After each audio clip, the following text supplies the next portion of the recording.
मैं राजा शांतनु हूँ। मैं हस्तिनापुर का राजा हूँ। मैं गंगा हूँ। मैं तुमसे प्यार करता हूँ गंगा। मैं तुमसे शादी करना चाहता हूँ।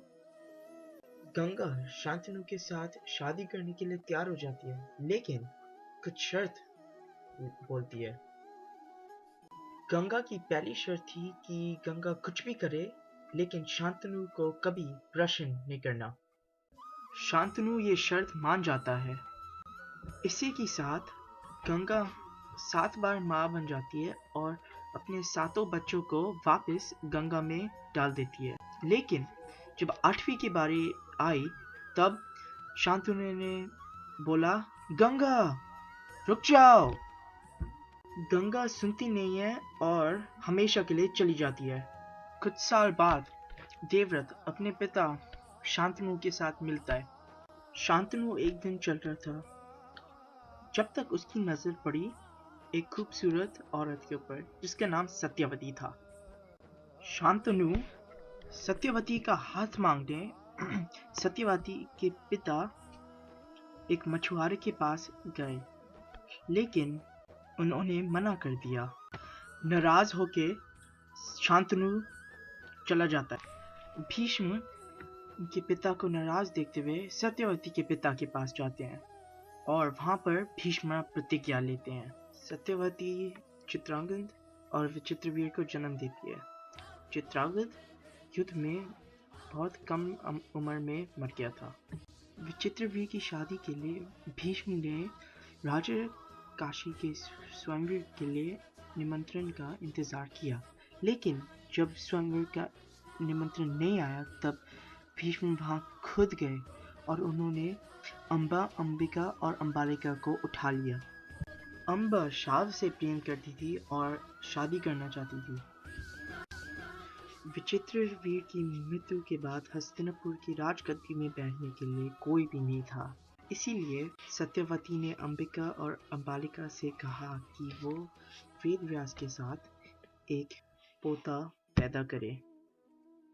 यह बात मानकर अंबिका और अंबालिका ने वेदव्यास के साथ एक पोता पैदा किया।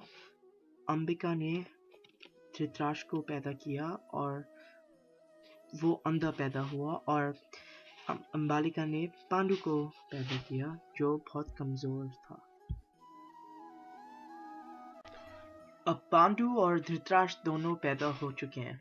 पांडु बहुत अच्छा राजा था और इसलिए वो हस्तिनापुर का अच्छा ख्याल रख रहा था। पांडु कुंती और माद्री से शादी कर लेता है और वो तीनों जंगल में जाते हैं। पांडु एक दिन शिकार कर रहा होता है और उसके हाथों ऋषि किंगडम और उसकी पत्नी का मृत्यु हो जाती है। इसी की वजह से ऋषि किंगडम पांडु को श्राप देता है कि जब वो अपनी पत्नी के साथ होगा तब उन दोनों की मृत्यु हो जाएगी। अब जब माद्री और पांडु की मृत्यु हो गई, तब कुंती अकेले पड़ गई। इसलिए कुंती ने वरदान जो उसको बहुत पहले मिला का इस्तेमाल करके 5 पांडव को पैदा किया। पांडव और कौरव दोनों साथ बड़े होते हैं, लेकिन दुर्योधन को बार बार गलत फहमी हो जाती है कि पांडु के पुत्र पांडव अच्छे इंसान नहीं है। गुरु द्रोणाचार्य को अर्जुन सबसे पसंद है क्योंकि वो बहुत अच्छा बाण चलाता था।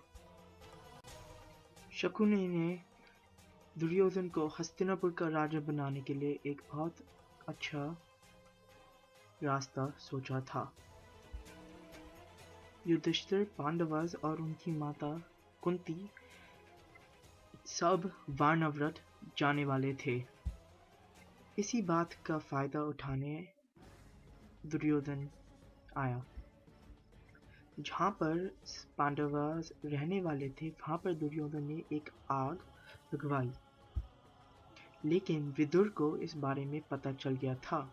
इसलिए पांडवास ने वहाँ पर एक सुरंग बना ली और इसी के साथ पांडवास फिर से बच गए।